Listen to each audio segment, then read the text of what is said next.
Fala galera, sejam muito bem-vindos a mais um vídeo do canal. No vídeo de hoje nós falaremos a respeito da FEMA, a respeito da hipótese de que a FEMA possa instaurar a lei marcial nos Estados Unidos e assim aprisionar americanos em campos de concentração, e também a hipótese de que a FEMA encomendou milhares de caixões, 500 mil caixões, melhor falando, em preparação para um grande desastre ou para execução sumária dos americanos que se revoltarem contra a instauração da lei marcial. Então a reprodução da história fica aqui por conta da Fatos Desconhecidos, que menciona a respeito da fábrica de caixões da FEMA, que continua ativa nos Estados Unidos e que faz aqui um discurso a respeito de qual seria o propósito dessa suposta fábrica de caixões, e cita aqui alguns desastres que poderiam justificar a existência da fábrica de caixões da FEMA. Mas antes da gente falar dos caixões da FEMA propriamente, vamos falar da FEMA, vamos falar dos campos de concentração e depois vamos falar a respeito dos caixões.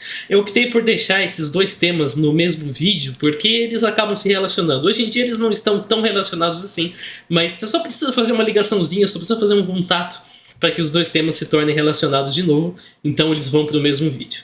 Bom, a FEMA é uma agência que lida com desastres naturais. A necessidade de uma agência para essa função remonta à fundação dos Estados Unidos, porque em 1803, após incêndios em Portsmouth, uma medida foi passada para aliviar os mercadores locais no pagamento de tarifas. Entre 1803 e 1930, várias legislações parecidas foram passadas mais de 100 vezes. Em 32, após a Grande Depressão, foi instituída a Reconstruction Finance Corporation, que era responsável por vários papéis, mas entre eles emprestar dinheiro em casos de desastre. Em 73, esse papel foi passado para a Federal Disaster Assistance Administration, parte do Departamento de Habitação e Desenvolvimento Urbano. Nos próximos anos, surgiram múltiplas agências que ajudavam na reconstrução e suporte após desastres. Em 79, então, esse papel é unificado na FEMA, a Federal Emergency Management Agency, uma agência que incorporou uma série de outras que cumpriam esse mesmo papel. A FEMA atuou após os desastres de deposição de lixo tóxico no Love Canal, nas cataratas do Niágara, em 77, e no acidente nuclear de Three Mile Island, em 1979.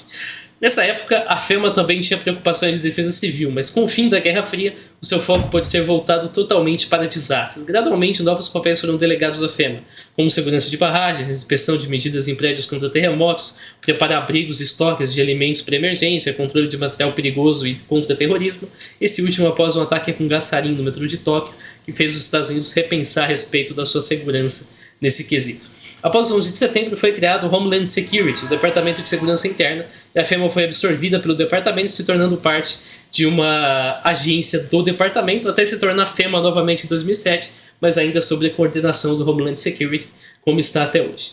A FEMA atua na forma de pequenas equipes treinadas em áreas específicas, que são empregadas conforme precisa. A gente tem a NRCC, é uma agência localizada no quartel-general da FEMA, que coordena o apoio prestado em grandes desastres e emergências. A gente tem a DMAT, que compreende equipes que fornecem assistência médica em desastres, tem médicos e paramédicos, e tem ramos dentro dessa agência. A gente tem uma de enfermeiros, uma para medicamentos, uma para assistência veterinária, uma para serviços mortuários e forenses, e uma para médicos propriamente, de decontaminação das vítimas. A gente tem uma unidade chamada USR, que é especializada em resgatar vítimas de escombros causados por colapsos estruturais e terremotos, e a gente tem a MERS, que é uma agência que fornece suporte de comunicações para outras equipes em regiões de desastres, seja através de conexão por satélite, computadores, telefone, geração de energia ou construção de torres de celular. A FEMA tem atribuições de enviar mensagens de celular para cidadãos americanos em emergência e de fornecer fundos para esforços de reconstrução através de empréstimos a baixas taxas de juros. Quando tem um desastre, para a FEMA atuar, você precisa que o governador do estado envie formalmente uma requisição para o presidente solicitando a ajuda da FEMA, exceto quando o desastre acontecer em território federal ou contra um recurso de posse federal. Vamos então entender como surgiu a história sobre os campos de concentração da FEMA. A gente tem o Posse Comitatus, uma organização extremista americana, propaga mensagem de supremacia branca, antissemitismo e antigoverno. Em 1982, a gente já tinha um jornal da Posse Comitatus que afirmava que patriotas incondicionais seriam aprisionados em campos de concentração da FEMA. A gente vai ver que esses medos até eram justificados pela época, porque a gente estava numa época em que a FEMA era administrada por um cara que defendia mais ou menos isso, mas eventualmente esse cara foi embora por razões de corrupção. A gente vai entender isso daqui a pouquinho. A Milícia de Montana, por sua vez, é uma organização paramilitar americana ativa nos anos 90, cuja retórica se baseava em parte nessa mesma alegação, de que a FEMA aprisionaria americanos em campos de concentração. O filme de 1994, dirigido por uma apoiadora da milícia, que a própria milícia considerava extremista demais, chamada America Under Siege, mostrou um suposto campo da FEMA, que acabou por ser somente um campo para manutenção de bombas. As conspirações sobre esses campos de concentração decaíram após 11 de setembro, porque aí o terrorismo estrangeiro se mostrou uma ameaça maior. Mas a eleição do Obama renovou novamente o interesse na conspiração. A National Review, uma revista de direita, publicou vários e-mails de leitores propagando crenças nessa conspiração. Em 2011, a Camille Marino, uma deputada de esquerda e uma ativista da causa ambiental, também publicou a conspiração, dizendo que os militares estavam recrutando guardas para campos de concentração da FEMA. Em 2015, a gente tem o Jade Helm 15, um exercício militar que motivou medos de que a conspiração finalmente se concretizaria, mas acabou sem que ninguém fosse colocado nesses campos. Em 2017, o assassino em massa Stephen Paddock, responsável por aquele massacre em Las Vegas no dia 1 de outubro daquele ano, ficou conhecido por disseminar essa teoria da conspiração. Aí a gente tem as evidências que essa teoria da conspiração cita. Vamos falar delas agora. A conspiração alega que tem um precedente para os campos da FEMA, os japoneses e americanos sendo aprisionados na Segunda Guerra Mundial. Isso ocorreu de fato. 112 mil pessoas japonesas foram enviadas para campos de concentração, geralmente afastados e remotos, sem chance de apelo ou recurso até o fim da guerra. Em 1988, Ronald Reagan assinou uma lei que admitia essa injustiça, pedia desculpas e fornecia $20 mil para cada pessoa que havia sido presa. É um tempo considerável após a Segunda Guerra. Muita gente sequer estava viva nesse momento. Nesse sentido, os campos de concentração são sim um precedente para os Estados Unidos aprisionando seus cidadãos. Porém, múltiplas nações têm o mesmo precedente. A Austrália possui na Segunda Guerra, a Áustria possui na Primeira Guerra, o Canadá possui na Segunda Guerra e na Primeira também, o Chile possui durante a ditadura, a China em vários momentos, Cuba durante o regime de Fidel Castro, a Dinamarca durante a Segunda Guerra, a Finlândia durante a Guerra Civil, a França com prisioneiros da Guiana Francesa, a Índia com campos em ambas as guerras para cidadãos considerados inimigos do Estado, a Irlanda, que usou um navio para deter republicanos, a Inglaterra, que prendeu cidadãos na ilha de Man, o Japão durante a Segunda Guerra, a Nova Zelândia na Segunda Guerra, a Coreia do Norte em vários períodos, o Paraguai durante a ditadura, a Rússia em vários períodos e a Suécia, que prendeu comunistas, pacifistas e sindicalistas. Então, o uso de campos de concentração contra cidadãos considerados inimigos do Estado foi uma prática comum, não é necessariamente um presságio dos planos da FEMA. Imposição da lei marcial é uma evidência do plano. Lei marcial é quando você substitui o governo civil por um governo militar e você suspende processos legais civis durante um período específico ou indefinidamente. No período, liberdades civis usuais podem ser suspensas. Geralmente, você decreta lei marcial em tempo de guerra, emergência ou golpe de Estado. Nos Estados Unidos, o conceito de lei marcial está associado ao de habeas corpus, o direito a uma audiência e um julgamento em caso de aprisionamento. A Constituição dos Estados Unidos prevê que o privilégio do habeas corpus não deve ser suspenso, ao menos em caso de rebelião ou invasão cuja segurança pública requeira a sua suspensão. Com base nessa seção, a lei marcial já foi imposta localmente em vários momentos da história dos Estados Unidos. 2 vezes por guerra, 7 por guerra doméstica ou insurreição, 11 por protestos, 29 por disputas trabalhistas, 4 por desastres naturais e 15 por outras razões. O habeas corpus só foi suspenso de forma federal durante a Guerra Civil em 1863. Então a declaração de lei marcial é um pressuposto legal nos Estados Unidos. É possível afirmar que esse pressuposto possa ser usado de má fé, mas não há evidências de que haja um plano para fazer isso no momento. E os planos do Oliver North? O coronel aposentado Oliver North, com 80 anos atualmente, escreveu um plano lá da década de 70 que previa exatamente o que a conspiração afirma. Em caso de uma emergência nacional, como guerra nuclear ou invasão por uma nação estrangeira, a FEMA receberia poder para apontar comandantes militares para governar estados e colocar estrangeiros suspeitos em campos de concentração. Então tá aí um dos motivos dessa conspiração. Não é uma conspiração tão dissociada assim, porque na época existiam planos, hoje não existem mais, mas na época algumas pessoas de influência tinham essas ideias, mas acabavam por ser vozes da multidão, como é o caso do Oliver North. O próximo nem tanto, o próximo até ele ser afastado, ele tinha essas ideias e chegou a trabalhar na FEMA. O Oliver North, não. Esse plano seria prova de que a conspiração está certa, mas é importante lembrar que o plano é da década de 70 e a conspiração é da década de 80. Então foi o plano que inspirou a conspiração e não o contrário. Apesar do plano existir, ele reflete apenas as visões pessoais do Oliver North. O plano nunca foi adiante e nunca chegou às mãos do presidente, do Ronald Reagan, porque o procurador-geral William Fenton Smith, ao tomar conhecimento dele, o suspendeu. Após o Smith sair do cargo, North e os seus concordantes produziram um ato de defesa que suspendia apenas a primeira emenda em caso de conflitos, impondo censura, mas ele também nunca veio a se concretizar.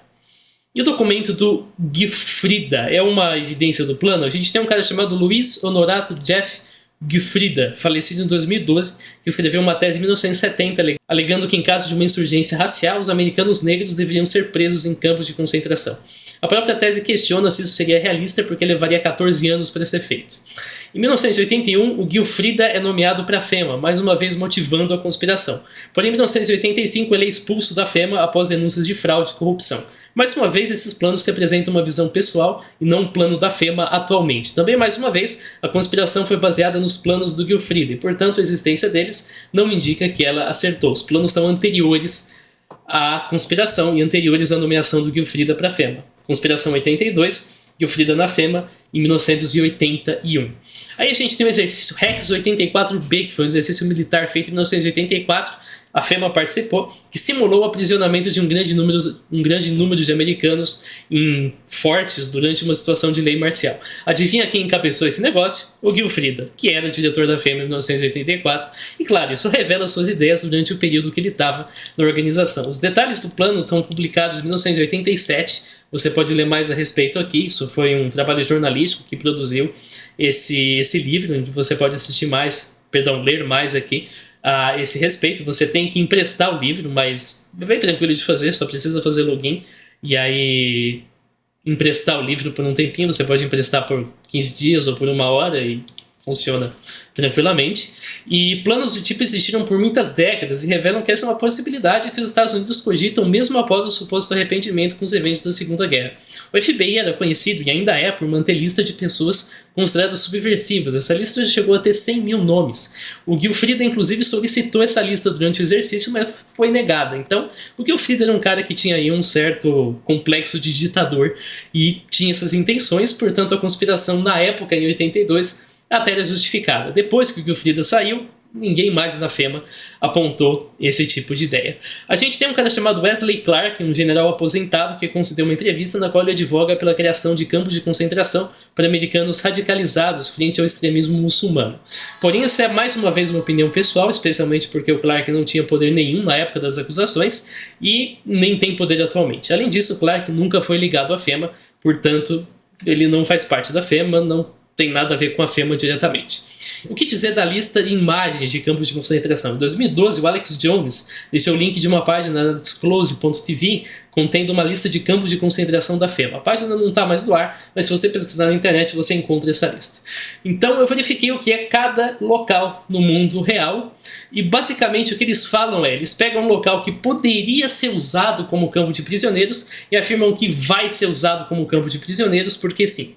Então a gente tem campos de prisioneiros da Segunda Guerra Mundial, a gente tem fortes que até foram usados como campo de prisioneiros, mas foram fechados, a gente tem prisões federais que são usadas para criminosos, a gente tem bases da Força Aérea, a gente tem fortes militares, a gente tem algumas áreas simplesmente remotas, como alguns prédios no Alasca, por exemplo, a gente tem campos de prisioneiros japoneses da Segunda Guerra Mundial, a gente tem áreas que sequer tem qualquer estrutura que lembre um campo de concentração, a gente tem aeroportos, mais bases da Força Aérea, a gente tem complexos industriais, uma fábrica de armas, um forte fechado, campo de treinamento militar, a gente tem uma instalação da Marinha, outra base da Marinha, um depósito do Exército, mais prisões, a gente tem um crematório na lista, a gente tem um local para reparo de vagões de trem, esse eu já falei para vocês, a gente tem uma área de biosfera da ONU, uma base para tropas da ONU, a gente tem mais bases militares, aqui é repetição, a gente tem um canal para os Grandes Lagos, que estava citado na lista, a gente tem um local de testes na NASA, sobrou até para a NASA nessa história, a gente tem um forte marítimo, esse Fort Drunk é bem curioso, é conhecido como um navio de concreto, alguma coisa assim, um navio de guerra de concreto, nas imagens aqui você pode entender exatamente a razão pela qual ele possui esse nome, mas sobrou para esse local também. A gente tem o Pier 57, que é um local de lazer. Parece uma prisão, eu concordo, o local realmente parece uma prisão, mas é um local de lazer atualmente. Foi associado aí como um campo de concentração da FEMA. E é basicamente isso. Então a lista se limita a escolher locais já existentes e que possuem alguma função, ou em alguns casos locais que sequer têm qualquer estrutura conhecida que faça isso, e afirmar que no futuro serão campos de concentração. Mas a lista não apresenta qualquer evidências de que planos para transformar esses locais em campos de concentração realmente existem. Ela se limita a citá-los nominalmente. De tempos em tempos a gente tem imagens de campos de concentração da FEMA que surgem na internet. Algumas delas são essas aqui. Esses aqui são domos que são construídos para proteção durante furacões. Alguns deles também servem como arena poliesportiva, mas a ideia principal é a proteção contra furacões. E a FEMA tem participação na construção desses domos, mas ninguém nunca foi aprisionado neles.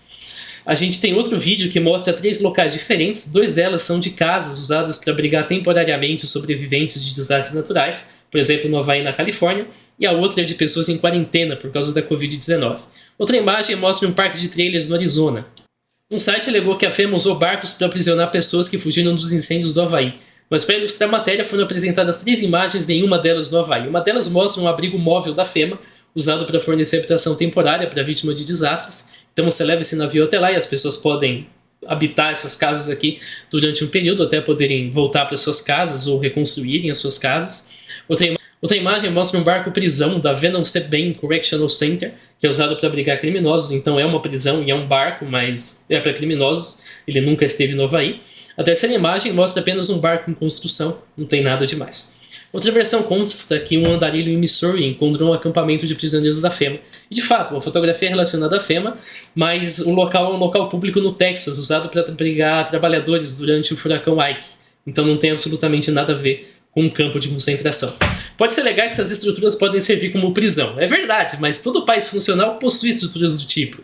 Afinal, fortes, abrigos, prisões, aeroportos, abrigos de furacão, como você viu, são componentes de infraestrutura que são necessários para o funcionamento da sociedade. É óbvio que tem lugares que podem servir como prisão. Isso não significa nada. Você tem que provar que esses locais vão servir como prisão. Existe um plano para transformar esses locais em prisão. Isso não foi feito em momento nenhum. Aí a gente tem um site que afirma sem evidências que um agente da ICE havia cometido suicídio em Nova York, deixando uma nota revelando planos do governo para desarmar e prender americanos em campos de detenção da FEMA, construídos durante o Rex 84. Ao passo que o suicídio ocorreu de verdade, foi amplamente divulgado, apenas um site chamado Superstation 95 reportou a existência de uma nota. O site não é uma estação de notícias, mas sim um blog mantido pelo Hal Turner, um supremacista branco condenado a 33 meses de prisão em 2010 por fazer ameaças de morte a juízes federais. O site já divulgou que tinham muçulmanos atirando contra acampamentos na Califórnia, que barcos de carga estavam parando e sinalizando um colapso econômico, que um acidente de trânsito em Las Vegas envolveu um motorista gritando Allahu Akbar, que o tiroteio de San Bernardino ocorreu porque o tirador ficou ofendido com um porco servido numa festa e que a magnetosfera da Terra colapsou por 2 horas. Nada disso aconteceu de verdade. Por um site com uma reputação de espalhar notícias falsas ser o único a publicar essa notícia sem nenhuma evidência, a gente considera que a nota de suicídio foi uma fabricação.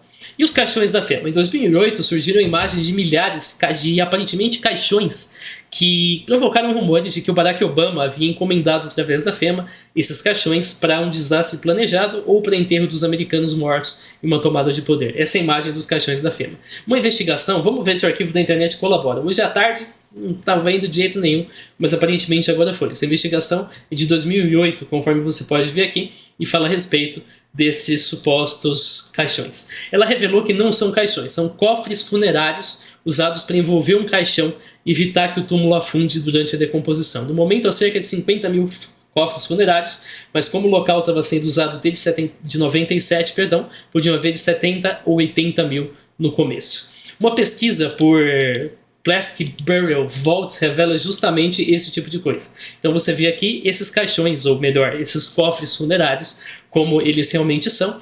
E aqui uma demonstração. Se você só enterrar o caixão, quando você tem pressão, quando você tem esse tipo de coisa no solo, você pode acabar colapsando e afundando o túmulo. Quando você tem essa proteção, que é feita para sobreviver aos elementos e tudo mais, você então tem uma garantia de que o caixão vai permanecer. Se ele for selado, é melhor ainda, porque aí, claro, não entra água, não entra nenhum tipo de contaminante, o caixão pode durar ainda mais tempo e não se decompõe. É um caixão para caixão, basicamente. Não é um caixão barato de plástico onde você só taca uma pessoa dentro e enterra. É um local onde você coloca o caixão dentro e depois você enterra esse conjunto. Alguns estados, nos Estados Unidos, obrigam que esses enterros sejam feitos com esse tipo de objeto. Justamente por isso existe um grande mercado para esses cofres funerários. Esses cofres funerários, a investigação revelou, não pertenciam à FEMA, mas sim a uma companhia local chamada Vantage Products Corporation, sendo o modelo mais barato e popular de cofres funerários. Os cofres pertencem a indivíduos que já o compraram em preparação ao próprio funeral ou cofres que ainda não foram vendidos. A terra no qual os cofres estão é inclusive arrendada pela companhia. O Metabank foi capaz de encontrar o contrato de arrendamento da terra, que você pode ver o nome da Vantage Products Corporation aqui, sendo o inquilino do Robert H. Hussery, sendo o landlord, o arrendatário das terras. No site da companhia, arquivado nesse link aqui, a gente pode ver o exato modelo que está sendo vendido, chamado Standard Air Seal. Aqui você pode ler a respeito de como ele funciona. Esse aqui é selado, esse aqui não permite que a água entre no caixão. A razão pela qual a companhia produziu essa quantidade ao invés de gradualmente pode ser porque os produtos são resistentes aos elementos, podem ser armazenados ao ar livre, então o custo de armazenamento é muito baixo, e provavelmente porque eles foram produzidos numa época em que a matéria-prima, estava mais barata. Portanto, era mais barato produzir um monte desses e simplesmente deixar os cofres ali até o momento correto. Quantos caixões, ou melhor, quantos cofres existiam? A internet alega que se tratam de 500 mil caixões. Você pode ver os cofres nesse link aqui no Google Earth. Então vamos abrir o Google Earth, vamos acessar o endereço em questão. Eu acho que ainda tem no meu histórico aqui os incêndios lá do Havaí, porque eu acho que eu não tirei até hoje. Tá aqui os incêndios do Havaí, eu preciso tirar urgentemente. Mas aqui então você pode verificar o local. Opa, não tem nada. Pois é, não tem nada agora. Será que é por causa da pandemia de Covid? Vamos dar uma olhada em 2020 para você ver. Não, também não tem nada em 2019. 2017 também não tem nada. Então os caixões saíram bem antes da pandemia de Covid. Voltando aqui, 2011 também não tem nada. 99 também não tem nada. É logo que o contrato foi firmado. Mas 2005 tem. 2005 a gente pode ver toda a área aqui. Aí o que eu fiz? Eu tirei medidas usando a função de polígono. Você pode formar um polígono aqui. Então você pode formar, por exemplo, esse polígono aqui. Deixa eu só deslocar isso aqui para cá e esperar que dê tudo certo. Pronto, então você consegue uma medida aproximada. Nesse caso aqui está meio porco, claro. Eu fiz de um jeito porco de propósito, porque a gente já tem pronto. Ele dá uma área de 8 mil metros quadrados. Fazendo de um jeito mais preciso, conforme eu já fiz, nós chegamos em 9 mil metros quadrados. 4 mil metros quadrados para esse segundo aqui, 1.200 metros quadrados para esse terceiro e 151 metros quadrados. Isso que eu falei só 9 mil e 4 mil, mas é 9.670, 4.317. Então a gente soma tudo isso, vai dar 15.633 metros quadrados de área ocupada. Na prática é um pouco menos, né? Porque a gente tem essas áreas em branco aqui que são um tanto considerável. Eu podia fazer um por um? Podia, mas eu estava com preguiça, então eu fiz desse jeito. Eu não fiz um por um. Eu peguei um polígono grande e simplesmente fiz a medida assim. Então, no final, a gente tem um total para cada caixão ocupando uma área de 2,21 metro quadrado. Essa é a especificação do fabricante. Isso quer dizer que tem espaço para 7.137 pilhas de cofres. Eu estou chamando de caixão às vezes porque eu ainda estou pensando no título da conspiração, mas são cofres, tá? Não são caixões. Como cada pilha tem 14 cofres, a gente totaliza 99.918 cofres. Vamos arredondar para 100 mil cofres. É um número ligeiramente acima do calculado na matéria, mas a matéria é de 2008 também. Em 2008, talvez alguns cofres já tinham saído, então podiam ser menos do que nós temos atualmente. Então, em 2005, nós chegamos num valor de 100 mil cofres. Ainda está acima, porque a matéria afirmava que em 99 tinha 80 mil a 90 mil. Então, ok. Mas chegamos num valor perto, e esse valor é ligeiramente acima, é claro, do calculado na matéria, mas muito abaixo do que foi informado na internet, que seria 500 mil caixões, que na verdade são cofres. E o que aconteceu com os caixões ou com os cofres? Em 2009, grande parte do armazenamento já havia sido esvaziado, como você pode perceber aqui. Então, se você avançar para 2009, você vai ver, em 2008 também, mas em 2009 toda essa seção aqui vai embora, e depois em 2011, boa parte deles já vão embora também. É razoável de se pensar que alguns caixões saíram porque as pessoas faleceram, afinal de contas todo ano falecem de 65 a 70 mil pessoas, isso naquela época, atualmente é bem mais, 85 mil, por quê? Está morrendo mais gente por alguma razão? Não, simplesmente crescimento populacional mesmo. A gente tem mais pessoas na idade de falecer, portanto, mais pessoas falecem graças ao crescimento populacional. Outra área, porém, foi redirecionada para a sede principal da companhia. Lá na sede principal da companhia, que fica nessas coordenadas aqui, é relativamente perto, mas nem tanto, o Google Earth vai calcular para a gente aqui agora, você vai ver que os caixões, ou melhor, os cofres, existem até hoje.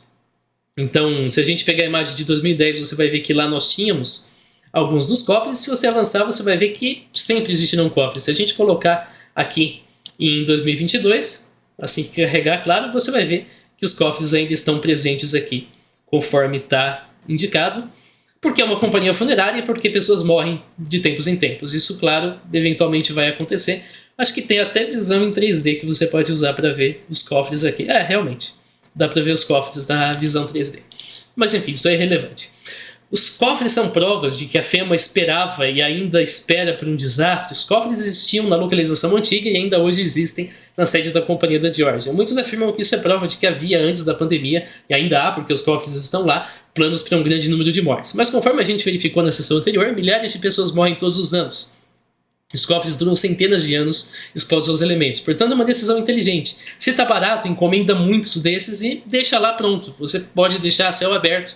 Qualquer terreno você aluga e coloca e sai muito mais barato do que comprar esses cofres depois quando está mais caro. O total de cofres é compatível com o ritmo de falecimentos da população e não indica um planejamento para eventos em que grande número de pessoas irá falecer.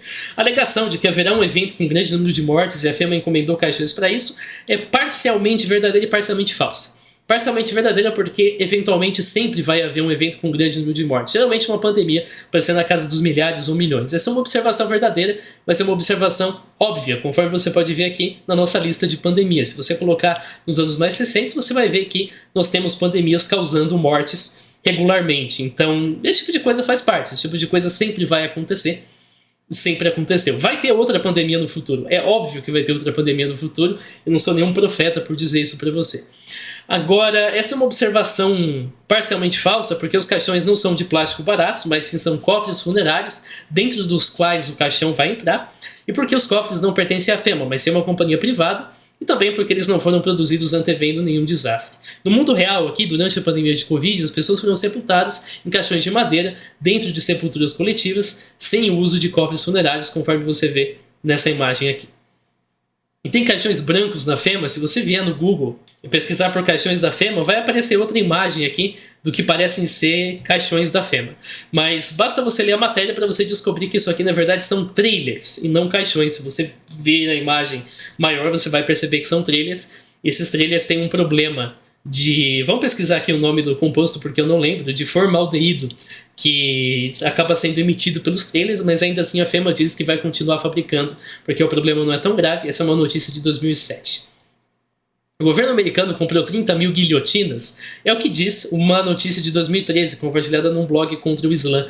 Afirmava que o governo americano comprou 30 mil guilhotinas, faltou o aqui, perdão, eu vou corrigir na versão final, e muitos associam com o plano de execução da FEMA. Mas nenhum dos sites que compartilhou a notícia fornece qualquer evidência para essa afirmação, razão pela qual a gente considera que a notícia é uma fabricação. A notícia cita então que o estado da Geórgia legalizou a execução por guilhotina. Isso é falso. Existe uma proposta de lei de 96 que um prisioneiro que quisesse doar seus órgãos podia optar pela guilhotina, mas isso jamais foi passado adiante. Então a gente pode concluir que atualmente não tem evidências de que a FEMA planeja aprisionar americanos em um evento fabricado de pânico generalizado, como desastres naturais ou invasões estrangeiras. Porém, as origens dessa conspiração não são injustificadas, porque nas décadas de 70 e na primeira metade da década de 80, duas pessoas do alto escalão, uma se tornou parte da FEMA e conduziu exercícios militares, escreveram planos nos quais americanos eram aprisionados em caso de uma insurgência. Porém, essas alegadas instalações onde pessoas inocentes seriam presas são construções históricas, militares ou civis, usadas para outros propósitos, como aeroportos, fortes militares, reservas ambientais e complexos industriais, ao passo que outros são prisões e antigos campos de prisioneiros da Segunda Guerra, e ainda outros são somente habitações temporárias mantidas pela FEMA em caso de desastres. Americanos inocentes podem ser massivamente presos nesses lugares, mas nada indica que isso vai acontecer. A lista apenas chama esses lugares de campos de concentração da FEMA, mas não apresenta evidências. Também sem evidências é a suposta nota de suicídio, deixada pelo agente da ICE, foi publicada por um único site conhecido por compartilhar notícias falsas. Os caixões da FEMA, na verdade, são cofres funerários usados para manter caixões dentro sem risco de desabamento. Eles pertencem a uma fabricante desses objetos e não à FEMA. O número estimado é 100 mil, compatível com o número anual de mortes no estado da Geórgia, não indica preparação para um grande desastre com muitas mortes. Desastres com grande número de mortes vão acontecer no futuro. Essa é uma afirmação óbvia. É falso que o governo americano tenha comprado 30 mil guilhotinas, já que a notícia se originou em sites duvidosos que não apresentaram nenhuma evidência. A lei da Geórgia que legaliza a execução sequer existe, mas foi somente proposta em 96 e nunca foi aprovada. Valeu pelo seu que assistiu, e a gente vê. Falou!